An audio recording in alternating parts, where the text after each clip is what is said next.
de Dios. Hermanos, si ustedes recuerdan, la semana pasada estábamos hablando acerca de Pablo, de cómo es que en la iglesia de Éfeso él, después de comenzar a dar su doctrina, finalmente en los primeros 3 capítulos, él empieza a trazar esa doctrina y nos va a enseñar y está a punto de terminar toda la cuestión doctrinal para poder vivir, es decir, todo el conocimiento que Dios ha dado a su iglesia y cómo ese conocimiento de doctrina que Dios ha dado, cómo es que ahora el hombre lo debe de poner por obra. Y hermano, Pablo prácticamente en este capítulo 3, en sus últimos textos, prácticamente es como si se estuviera despidiendo, como si estuviera cerrando toda esa parte de doctrina con una oración. Y qué hermoso, hermanos, poder saber que Pablo lo está haciendo de esa manera. ¿Por qué? Porque al poder considerar esto, Pablo está dándonos lo más hermoso que Dios nos puede haber dado. Y esto nos lo está dando y nos lo está enseñando también por labios de nuestro Señor Jesucristo. Él, antes de partir, ustedes recordarán que sus discípulos le dijeron, Señor, enséñanos a orar. Y orar, hermanos, nosotros sabemos que orar simplemente es el medio por el cual nosotros nos comunicamos, en este caso, para con Dios.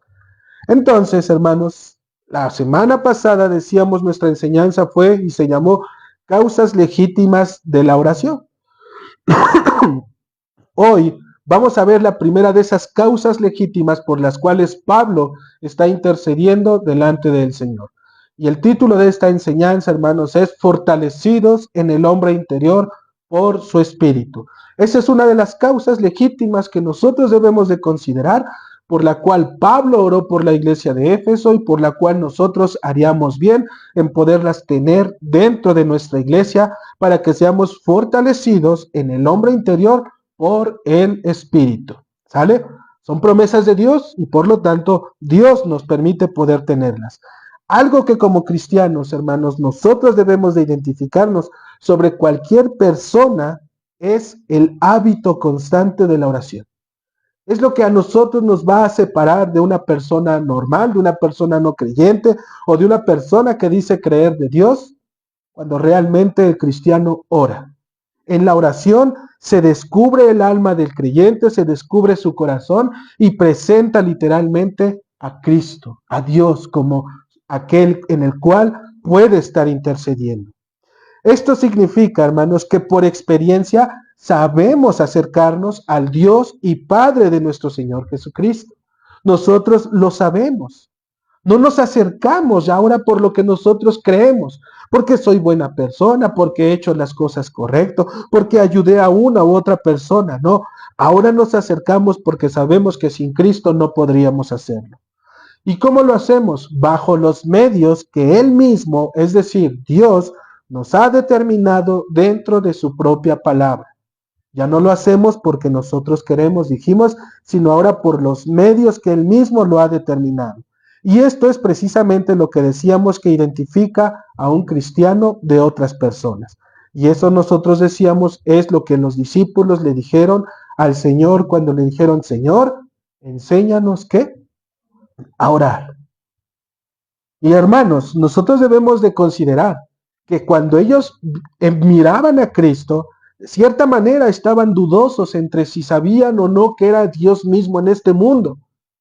Y decía un predicador, ellos pudieron haberle dicho a este Jesucristo que les mostrara maravillas más grandes, ¿sí? Secretos escondidos, misterios, místicos que podrían haber en ese momento respondido a tantas y tantas preguntas que envolvía en ese momento al mundo.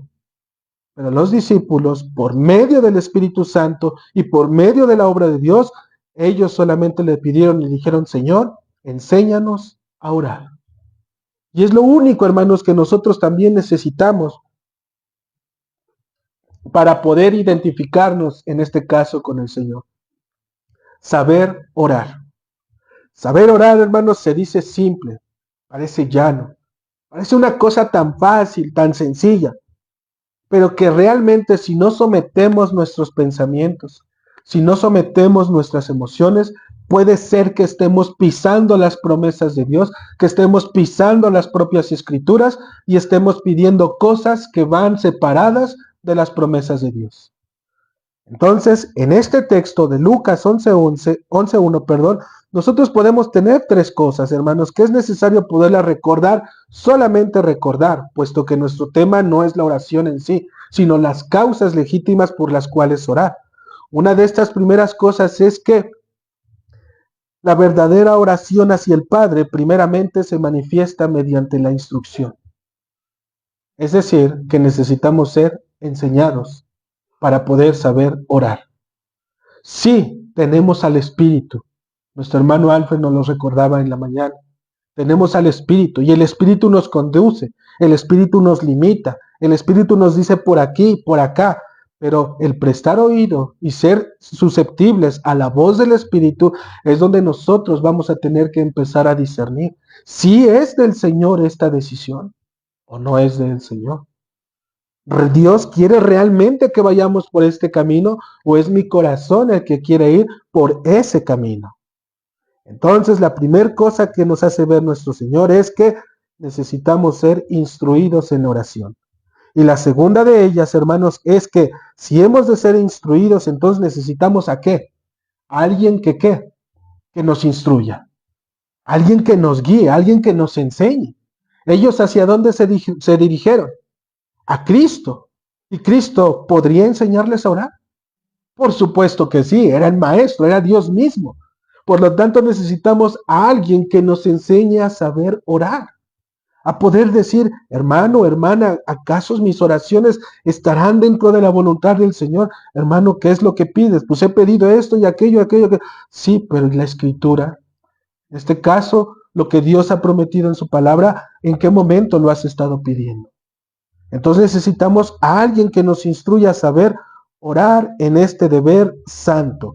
Y la tercera, hermanos, es que solamente un verdadero discípulo es el que va a saber pedir como conviene. ¿Por qué? Porque si ustedes recuerdan, después de que este discípulo, va y se le presenta delante de Cristo y le dice, Señor, enséñanos a orar, Jesucristo no le dijo que no, no se lo prohibió, ni siquiera le replicó nada, sino al contrario le dijo, ustedes cuando oren, orarán de esta manera. Es decir, la petición, y es lo que veíamos el martes, ¿verdad? Que estábamos recordando, orar, ¿qué es? Solamente pedir, poner nuestras peticiones delante de Dios. Por lo tanto, la petición de este discípulo iba conforme a las promesas que Dios había dado en su escritura. Sí, ¿por qué? Porque vemos que Cristo en ningún momento se lo prohibió. En ningún momento le dijo que no. Al contrario, esa petición era perfecta, era hermosa, porque era el medio por el cual sus discípulos se iban a comunicar con él. Por eso es que Cristo en ese momento les va a decir, cuando ustedes oren, orarán de esta manera, y le da una oración. Y esa oración es la oración modelo para todo aquel que se acerca al Padre. ¿Sale? Nuestro tema, hermanos, como dijimos, de hoy no es la oración en sí mismo, sin embargo, tiene que ver con lo que Pablo nos está describiendo como parte, dijimos, de estas causas por las cuales la iglesia de Éfeso debe de ser cuidadosa en atesorar para sus miembros. ¿Sale? Estas causas es para los miembros de la iglesia en la cual Pablo está escribiendo. Esta primer causa debe de formar parte también de nuestras oraciones como iglesia local para cada uno de nuestros miembros. La iglesia debe tenerla en alta estima, pues a través de ella es que los corazones de los creyentes van a ser animados, hermanos, y van a ser preservados bajo la voluntad de Dios. Porque no estamos orando por nosotros mismos.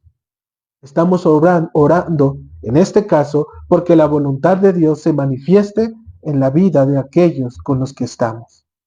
¿Y de qué manera lo va a hacer? Va a decir Pablo, para que se fortalezcan en el hombre interior por medio del Espíritu. Si nosotros lo decimos así, hermanos, es para que haya cristianos genuinos, para que haya cristianos verdaderos, para que realmente estos cristianos por los cuales estamos orando puedan realmente mirar a las Escrituras y puedan descansar en ellas sabiendo que están junto con otros hermanos pidiendo conforme a la voluntad de Dios. Dice la Escritura, Efesios capítulo 3 en el versículo 16, para que os dé conforme a las riquezas de su gloria el ser fortalecidos con poder en el hombre interior por su espíritu. Aquí vemos a Pablo, hermanos, unos textos antes, puesto de rodillas, en señal de humillación delante del Padre, pidiendo por aquellos que estaban dentro de la iglesia de Éfeso. ¿Cómo es que Pablo se volvió un intercesor? ¿Cómo es que Pablo, de repente de ser un perseguidor, ahora está postrado delante del Señor, pidiendo por hombres que ni siquiera en su vida a lo mejor había visto? ¿Qué fue lo que llevó a Pablo a poder considerar la obra de Dios en el interior de los hombres? Porque él pudo haber orado para que les vaya bien, para que no les falte nada. Pero Pablo, al poder considerar las Escrituras y poder saber que la obra de Dios obra en el interior de las personas, Pablo pone sus ojos en el interior del hombre. Ahí en donde nadie puede meter la mano. Ahí en donde solamente Dios es dueño total y absoluto de nuestra alma. Ahí es donde Pablo está diciendo, Señor, que estos hombres, al poder estar orando, puedan ser fortalecidos en el hombre interior. Y nos da las herramientas. La herramienta es por tu espíritu. No por lo que ellos crean, sientan o piensen, sino por tu espíritu.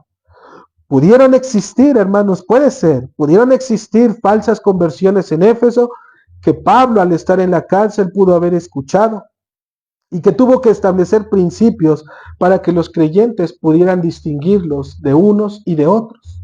Porque acuérdense que de manera externa se puede fingir, de manera externa se puede aparentar, ¿sale? Por eso es que Pablo puede ser que en ese momento dijo, puede ser que venga esto y los hermanos estén abrazando a cristianos que no son cristianos y empiecen a mover ahí la iglesia y puede pasar algo. Es lo que no lo sabemos como tal. La Escritura no nos dice, sí había falsos creyentes, pero la historia nos demuestra, hermanos, que siempre ha habido falsos creyentes dentro de la iglesia. Ahí tienen a Simón el Mago, un hombre que creyó, se bautizó, caminó con los apóstoles, vio los milagros. ¿Y qué le pasó al final? Se desvió. Ahí ven a Judas inclusive entre los 12. Otro hombre que vio, caminó e hizo milagros con el Señor, que fue y que les dijo, Señor, en tu nombre echamos fuera demonios. Lo mismo, al final se extravió. Entonces, hermanos, lo que sí la Escritura nos permite conocer es que necesitaban ser fortalecidos en su espíritu. Esta iglesia necesitaba ser fortalecida en su espíritu, en el hombre interior. Y lo primero que notamos es que las oraciones de Pablo, así como las de cada creyente, provienen de una fuente inagotable, hermanos. Provienen de una fuente en donde hay riquezas espirituales. Por eso Pablo las llama de esa manera, para que os dé conforme a las riquezas de su gloria. De ahí es donde el creyente, Pablo mismo las está tomando, las promesas que Dios ha hecho, de una fuente inagotable de riquezas espirituales que todas y cada una las lleva para la gloria de Dios. Una fuente, hermanos, que no deja de emanar misericordia y gracia para todo aquel que extiende su corazón confiado en aquel que lo ha hecho posible. Es una fuente inagotable, hermanos, porque para que os dé conforme a las riquezas de su gloria. Esas riquezas, hermanos, son las que hoy nosotros vamos a ir viendo. Ellas son posibles debido a que se encuentran dentro de las riquezas, como dijimos, de la gloria de Dios. Pablo pudo haber pedido lo que quiera que se encuentre dentro de ese cofre de la gloria del Señor. Pudo haber pedido cualquier cosa, pero lo primero que hace es darnos a conocer que este tipo de peticiones se encuentran de este baúl, dentro de este lugar, dentro de estas riquezas de la gloria de Dios. Peticiones que no son para sí mismos, sino peticiones que edifican a la iglesia, al cuerpo de Cristo. Peticiones que no son para Él, para satisfacerse hacia Él, para poder ser librado de ciertas condiciones. Pablo entendía que debía de estar en ese lugar. Lo sabía. pero él quería que la iglesia fuera edificada. Y la manera de hacerlo es tomar de las riquezas espirituales que Dios ha dado y que son autorizadas para que Pablo pudiera meterse dentro de ellas y poder saber que dentro de esas riquezas había promesas para que los hombres del cuerpo de Cristo fuesen fortalecidos por medio del Espíritu Santo. Ahí está una riqueza de Dios. ¿Quién oraría, hermanos, para que otro hombre en su buen juicio, digamos, para que mi hermano le vaya bien? Para que pueda seguir conociendo acerca de la palabra de Dios, para que pueda seguir siendo edificado, para que su vida sea transformada conforme y cada vez más a la imagen de Cristo. ¿Sabes quién? Alguien que ya está siendo transformado por medio de la imagen de Cristo. Alguien que no es así, hermanos, simplemente nos va a cubrir por todos lados de manera externa. Señor, que no le falte el dinero, que no le falte que quita de las enfermedades, dale esto, dale aquello, dale aquello. Sí, ¿y lo espiritual dónde queda? El que puedan ser fortalecidos en el espíritu, ¿dónde está?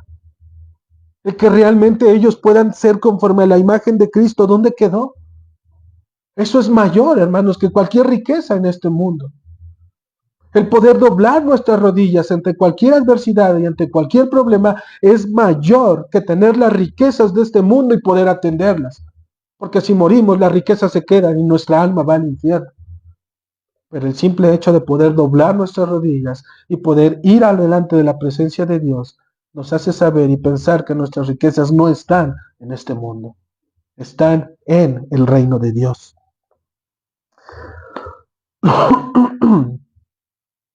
Entonces, hermanos,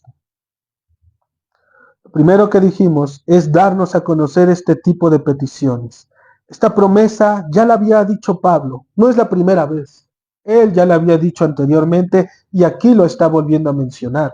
Efesios capítulo 2 en el versículo 7, para mostrar en los siglos venideros las abundantes riquezas de su gracia en su bondad para con nosotros en Cristo Jesús. Riquezas de su gloria, riquezas de su gracia.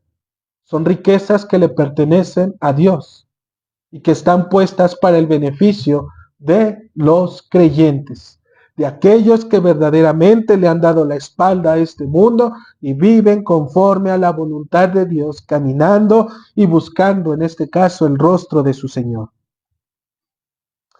Muchas veces, hermanos, se cree que las bendiciones de Dios tienen que ver obviamente con prosperidad económica o física. Si estás bien financieramente o gozas de salud, el Señor te ha favorecido, dicen algunos. Tener este tipo de pensamientos arraigados en la mente solo demuestra obviamente que nunca han conocido al Dios verdadero.